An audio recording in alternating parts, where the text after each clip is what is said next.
मेरी कोख से जन्म लेकर हमें माता पिता होने का गौरव प्रदान करें, हमारी इच्छा पूर्ण करें। आदि शक्ति विश्वेश्वरी। तथास्तु। परंतु मेरा इस प्रकार शक्ति रूप में प्रकट होना शीघ्र ही आपकी स्मृति से ओझल हो जाएगा। ये किस लिए माँ? आप दोनों को ये स्मृति नहीं रहेगी कि मैंने आपकी पुत्री के रूप में जन्म लेने का वरदान दिया है। ऐसा क्यों मां सर्वेश्वरी? इस कारण कि मेरे जन्म के पश्चात आप मुझे साधारण कन्या समझकर उसी प्रकार स्वाभाविक व्यवहार करें जिस प्रकार सामान्य माता पिता अपनी पुत्री से करते हैं। ये किस लिए माँ? हर प्रयोजन बताया नहीं जाता महारानी वीरणी। जैसी माँ विश्वेश्वरी की इच्छा, परंतु अब हमारी कामना शीघ्र ही पूर्ण कीजिए। तुम्हारी कामना पूर्ति का वरदान तो मैंने दे ही दिया है महारानी वीरणी। कल्याण हो।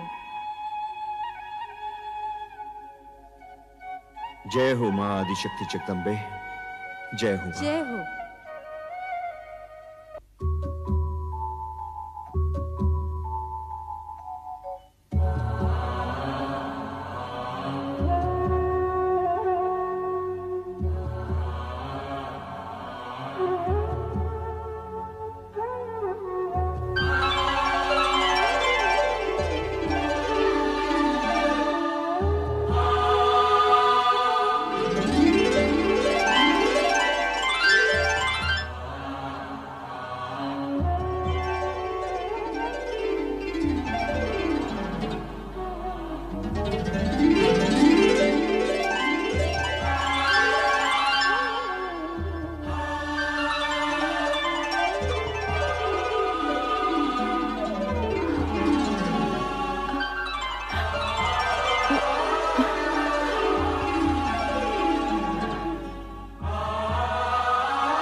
महारानी जी बधाई हो, बधाई हो। आपके यहाँ एक तेजस्विनी कन्या ने जन्म लिया है। बधाई हो महारानी जी। चलो। राजकुमारी जी, आप लोगों को भी बहुत बहुत बधाई हो। ये शुभ समाचार जाके महाराज को सुनाते हैं। चलो चलो, चलो। माताश्री, आज का दिन हम सबके लिए बड़ी प्रसन्नता का दिन है। बधाई हो महाराज, बधाई हो। महारानी वीरनी ने एक दिव्य कन्या को जन्म दिया है। कन्या के प्रकट होते ही सारे महल में उसकी ज्योति फैल गई। तेजस्वी कन्या ने जन्म लिया है महाराज। ये शुभ समाचार सुनकर हम धन्य हुए हैं। सुलेखा, ये लो अपना पारितोषिक। मंगला, तुम भी लो। धन्यवाद महाराज। बधाई हो महाराज, बधाई हो। ये लो, तुम भी लो। आज का दिन हमारे लिए अत्यंत ही हर्ष और उल्लास का दिन है। नारायण नारायण। अभिनंदन राजन, दिव्य कन्या के जन्म के क्षण पर बधाई हो। देवऋषि, आश्चर्य है, आप सही समय पर पधारे। नारायण नारायण। आश्चर्य कैसा राजन, दिव्य कन्या के जन्म का क्षण ही हमें यहाँ खींच लाया है। क्या कन्या दर्शन के लिए आप व्यग्र नहीं हो रहे हो? हाँ हाँ अवश्य। देवर्षि आप भी पधारिए। आइए। नारायण नारायण नारायण। पिताश्री बधाई हो। बधाई हो, तुम सबको भी बधाई हो। आज का दिन अत्यंत मंगलमय है। जाओ सब मिलकर मंगल गीत गाओ और पूरे वातावरण को मंगलमय कर दो। चलो देवियों आनंद करो देवियों। ये लो। प्रणाम। नारायण नारायण। दर्शन पाकर आंखें धन्य हुई। भ्राता दक्ष, इस तेजस्विनी कन्या का नामकरण इसी समय हो जाना चाहिए। नामकरण इसी समय? हाँ, आज का ये दिन और ये समय अति पावन है। जैसी आपकी इच्छा देवर्षि। इसके दर्शन से मन में सात्विक भाव प्रकट हो रहा है, इसलिए इसका नाम सती होना चाहिए। सती? धन्यवाद देवर्षि, आपने कन्या का नाम अति उत्तम बताया है। हमारी ये कन्या सती के नाम से ही प्रसिद्ध होगी। हम इसी समय पूरे राज्य में घोषणा करवा देते हैं कि प्रजापति दक्ष की कन्या सती ने जन्म लिया है। नारायण नारायण। दक्ष कन्या सती की जय हो। दक्ष कन्या सती की जय हो। दक्ष कन्या सती की जय हो। ओम नमः शिवाय।